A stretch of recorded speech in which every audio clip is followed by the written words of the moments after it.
Louange et honneur à notre Seigneur et Sauveur Jésus-Christ de Nazareth, le Fils de Dieu, le ressuscité du troisième jour.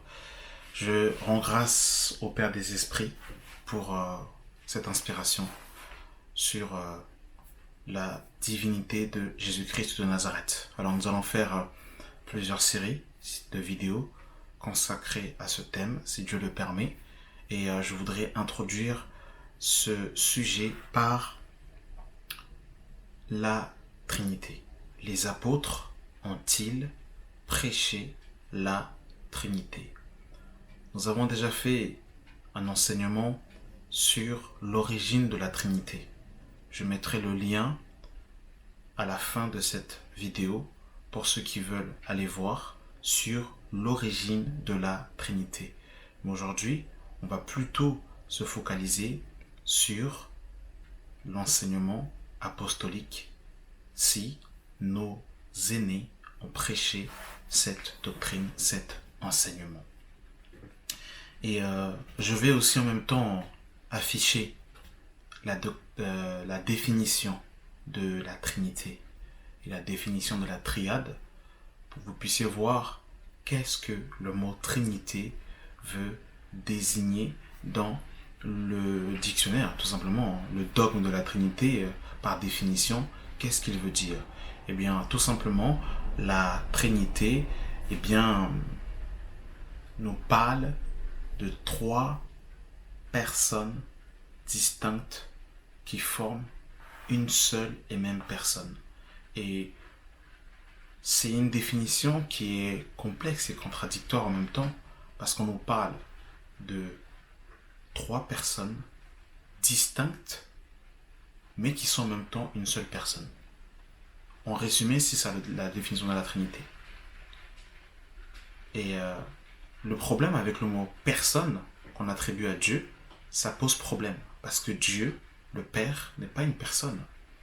Une personne est un être qui a un commencement et qui a une fin. C'est un être matériel. C'est un être qui a une forme. C'est un être qui peut être palpé, qui peut être perçu. Mais par rapport au Père, on ne peut pas utiliser le mot personne. Ce n'est pas le mot adéquat qui est utilisé. Pareillement pour le Saint-Esprit. Dire que le Saint-Esprit est une personne, ça pose un problème. Jésus dira un esprit n'a ni chair ni os. Mais ici, le mot personne est attribué à la personne du Saint-Esprit. Et cela pose problématique. Toutefois, on va aller directement droit au but dans cette vidéo et on va pas tergiverser. On va prendre le passage de Éphésiens. Éphésiens chapitre 2. Éphésiens 2, le verset 20. Éphésiens 2, le verset 20 nous dit: vous avez été édifiés sur le fondement des apôtres et des prophètes, Jésus-Christ lui-même étant la pierre angulaire. Tous nos enseignements, bien-aimés dans le Seigneur, doivent être basés et doivent reposer sur le fondement des apôtres et des prophètes, Jésus-Christ étant lui-même la pierre angulaire. Excusez-moi pour la pluie. Ce sont les aléas du direct, donc je vais essayer de parler un peu plus fort pour que vous ne puissiez pas entendre la pluie. Voilà. Donc, tous nos enseignements, bien-aimés dans le Seigneur, doivent reposer sur ce que les apôtres et les prophètes nous ont dit. D'accord? Le plus grand des prophètes, bien-aimés dans le Seigneur, eh bien, le plus grand des apôtres, pardon, nous allons voir c'est qui. Nous sommes dans le livre de Hébreux, chapitre 3. Hébreux 3, bien-aimés dans le Seigneur. Hébreux 3, à partir du verset 1. C'est pourquoi, frères saints, qui avaient part à la vocation céleste, considérez l'apôtre et le souverain sacrificateur de la foi que nous professons, Jésus-Christ. Jésus-Christ est le plus grand des apôtres.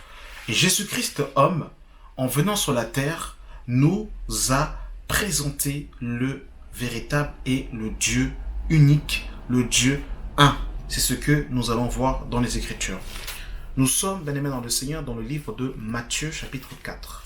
Il faut savoir que Jésus-Christ, homme, parce que c'est ça, là où il y a un problème dans la Trinité, c'est que Jésus-Christ, homme, Jésus-Christ, le Fils de Dieu, s'est incarné et il est le deuxième Adam. Il est devenu semblable aux hommes et en tant qu'homme, on ne peut pas diviniser l'humanité de Jésus-Christ parce que Dieu ne meurt pas. Mais Jésus-Christ, homme, est mort à la croix. C'est pour ça que Paul dira dans 1 Timothée chapitre 2, à partir du verset 4 à 5, car il y a un seul Dieu et aussi un seul médiateur entre Dieu et les hommes, Jésus-Christ, homme. Voilà, donc nous sommes bien aimés dans le Seigneur dans le livre de Matthieu, chapitre 4. Matthieu 4.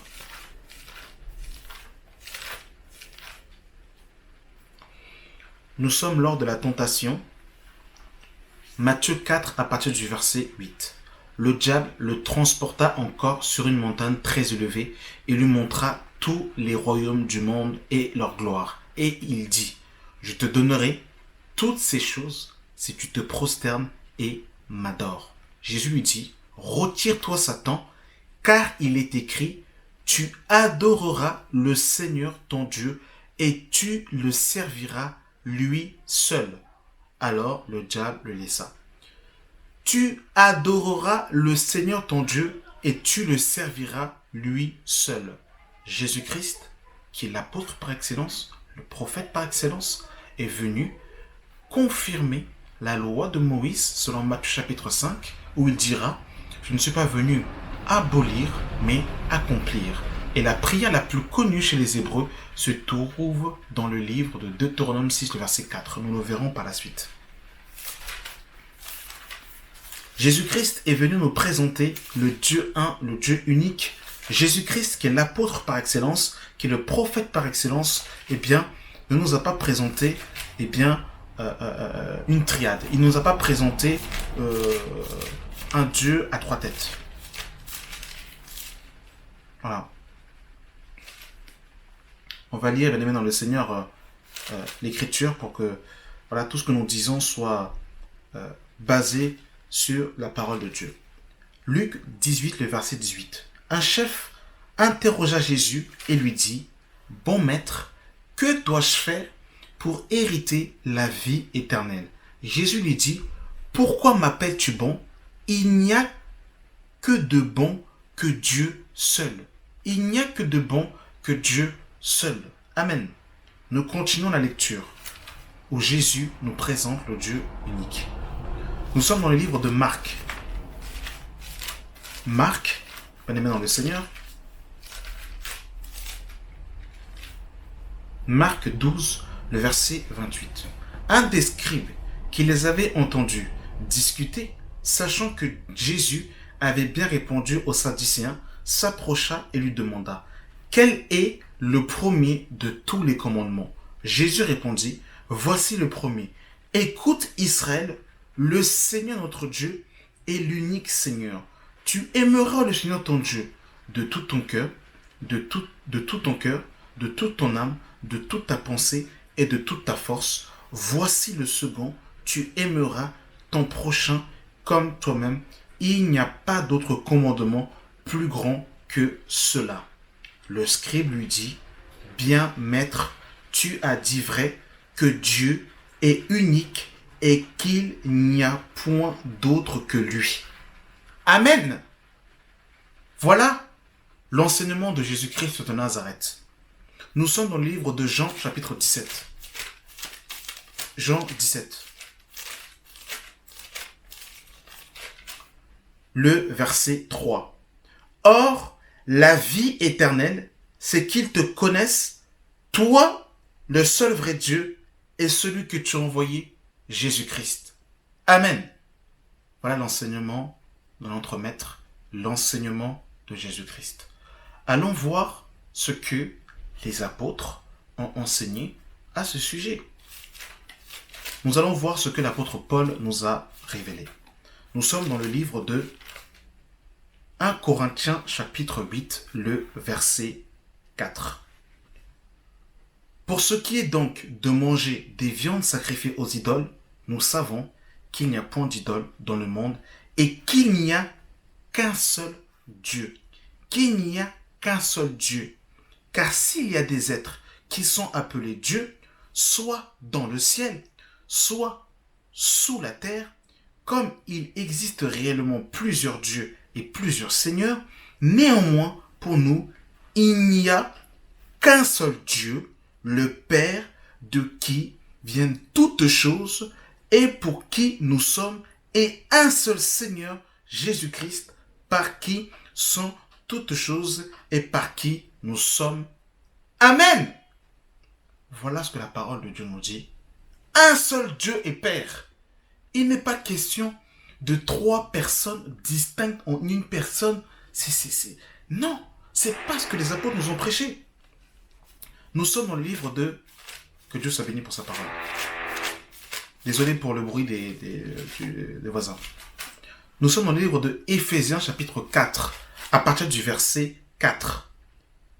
Il y a un seul corps et un seul esprit, comme aussi vous avez été appelés à une seule espérance par notre vocation.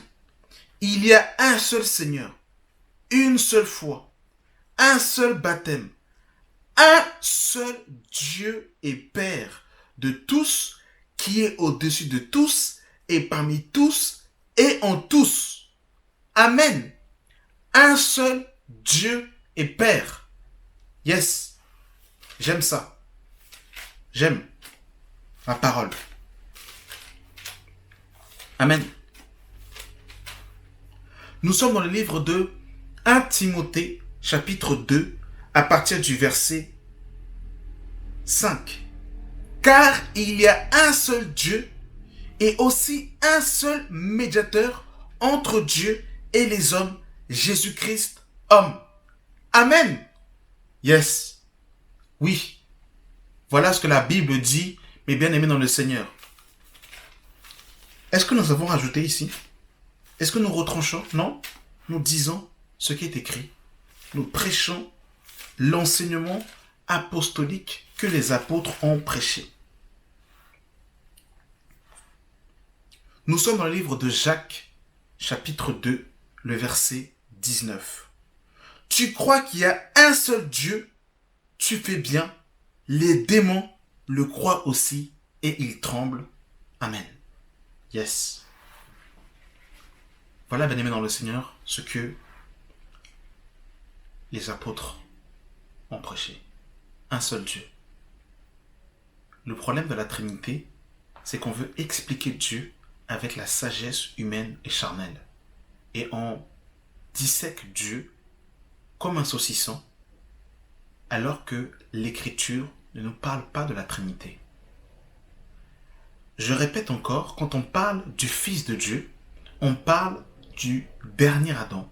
On parle de Jésus qui s'incarne dans la chair, Jésus-Christ qui devient homme, qui est le prophète que Moïse a annoncé. Il est le prophète, oui, qui a été annoncé par Isaïe, que la Vierge deviendrait enceinte. Il est l'agneau de Dieu qui verse son sang, qui est immolé à la croix pour réconcilier Dieu avec les hommes.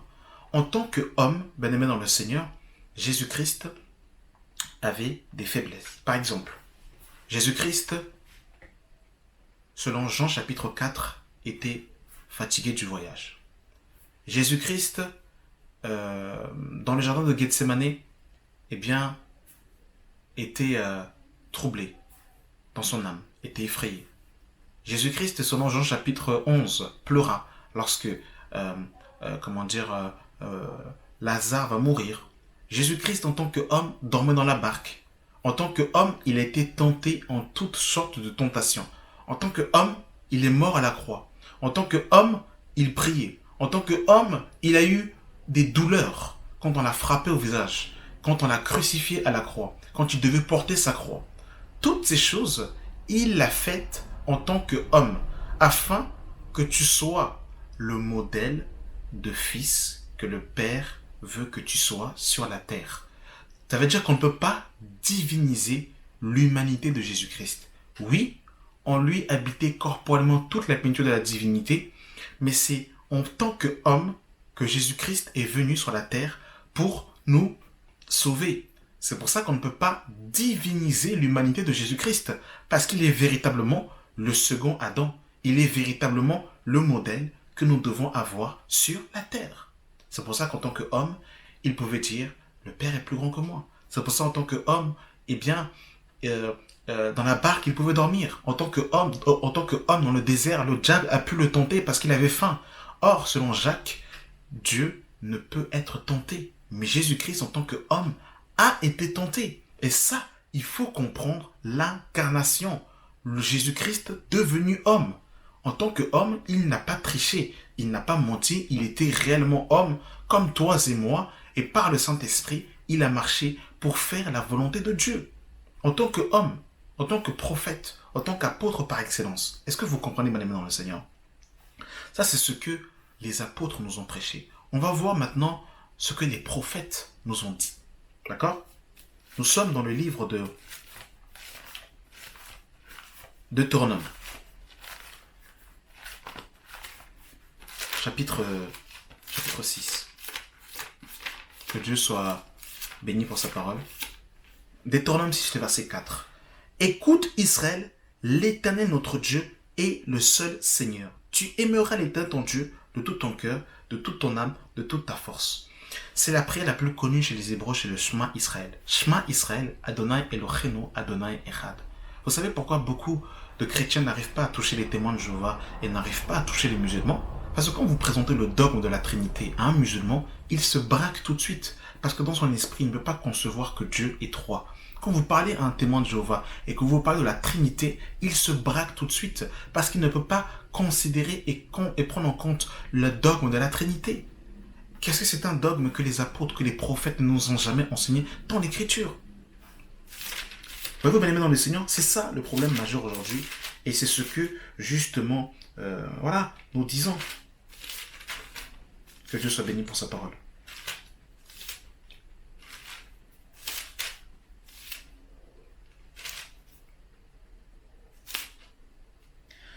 Deutéronome chapitre 32, le verset 39. Sachez donc que c'est moi qui suis Dieu, et il n'y a point de Dieu près de moi. Sachez donc que c'est moi qui suis Dieu, et il n'y a point de Dieu près de moi. Amen. Voilà ce que la parole de Dieu nous dit, bien aimé dans le Seigneur. Il n'y a point de Dieu près de moi. Nous allons prendre le passage du livre de Ésaïe. Bien aimé dans le Seigneur, pour confirmer encore l'Écriture, parce que ce que nous disons doit, bien évidemment, reposer sur l'Écriture. Voilà.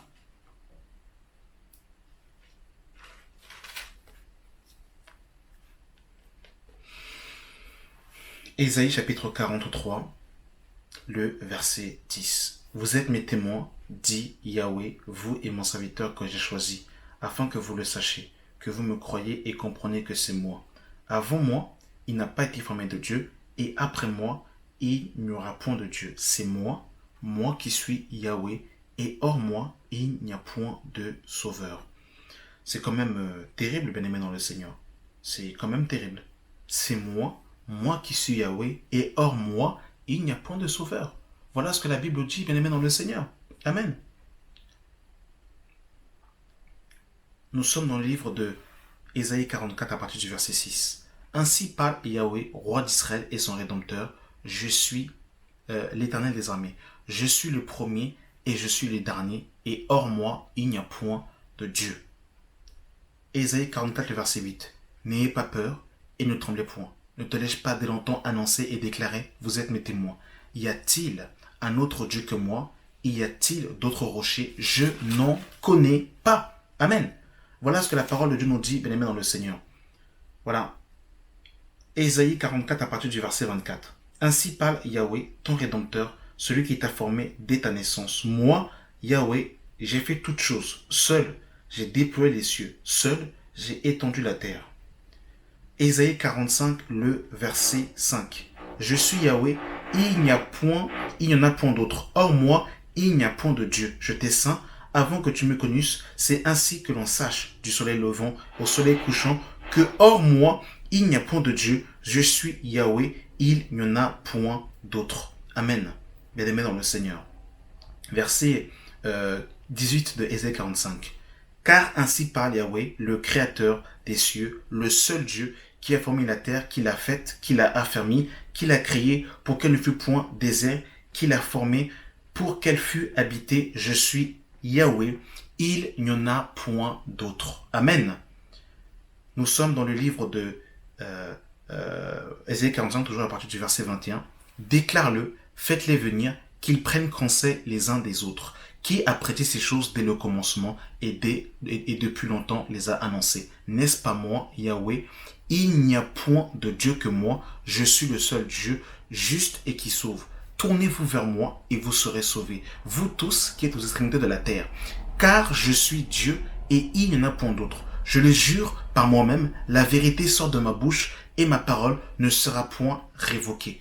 Tout genou fléchira devant moi, toute langue jurera par moi. Amen. Voilà ce que la parole de Dieu nous dit. Il y a tellement de choses à dire, mais j'aimerais d'abord m'arrêter sur ces passages pour que vous puissiez comprendre le message que les apôtres nous ont prêché. Amen. Que la grâce et la paix soient avec vous au nom de Jésus-Christ.